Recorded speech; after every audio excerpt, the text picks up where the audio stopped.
is the Mayan diet is the question, and what does it mean?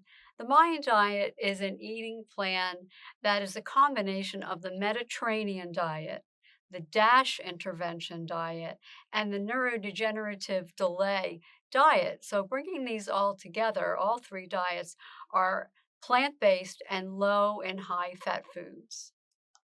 Okay, and the Mind diet focuses on plant-based foods, as I said, and is also trying to prevent dementia, which is very common among older adults, and encourages eating from the 10 healthy food groups. A lot of these food groups can be common ones that you're normally having, but I'll just list them here. The dark green leafy vegetables, having at least 6 servings per week is always key.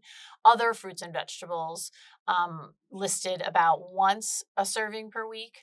And then berries, having at least 2 servings of those a week. Whole grains, 3 servings per day. Fish, we're looking at about at least 1 to 2 servings per week. Poultry, 2 servings per week. Beans or legumes, you would have 3 servings per week.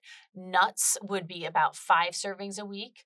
And then we have wine with an asterisk, maybe only like 1 glass per day if that's part of your diet. And then also having olive oil daily would be part of the diet. So essentially, in the Mind diet, when you take a look at it with a closer lens, you see that it's mainly made up of vegetables, especially dark green leafy vegetables like kale, collard, spinach, and even darker lettuces that have been shown to show a lower risk of dementia and cognitive decline.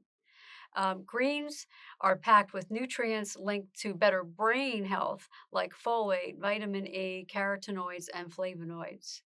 So, to max out your veggie score, aim to eat at least 6 servings a week of green.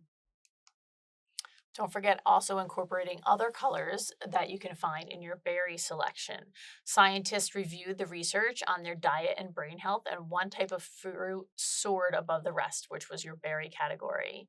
We're really looking to aim for colorful diets, and there was also a study showing that about 16,000 older adults who ate mostly blueberries and strawberries had the slowest rate of cognitive decline. So the research there is really showing high levels of flavonoids in the berries with many health benefits.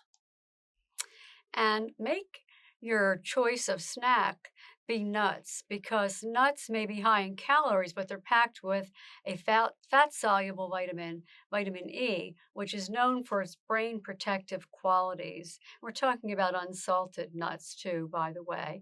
Take a handful of nuts at least 5 times a week instead of processed snacks like potato chips or pastries. Check for the list of ingredients and opt for the dry roasted or raw unsalted kind without any extra sodium sweeteners or oils. Also, when you're cooking, try to mostly use olive oil. Another Mediterranean diet staple that has a home here in the Mind diet is olive oil. Research has shown and recommends using it for primarily cooking as your oil of choice. Avoid using butter and margarine. And even when you can, look for the extra virgin olive oil and skip anything labeled light and choose the bottle that's more opaque or dark, since light can cause it to go rancid or bad faster. So think about having more meals being fat free. Brain healthy eating encourages consuming meat sparingly. Red meat makes an appearance for about 4 times a week in the ideal diet. Beans, lentils, and other beans, which are packed with protein and fiber, are also very important. They'll keep you full and are rich in B vitamins, which are very important for your brain health. Also, don't forget to have fish at least once a week. Seafood overall is a very healthy food choice, and that fatty fishes such as salmon, tuna, sardines, mackerel, and trout are excellent sources for brain health and has a lot of the DHA that we're looking for in our brain. And those omega-3 fatty acids can be found in many other seafoods as well.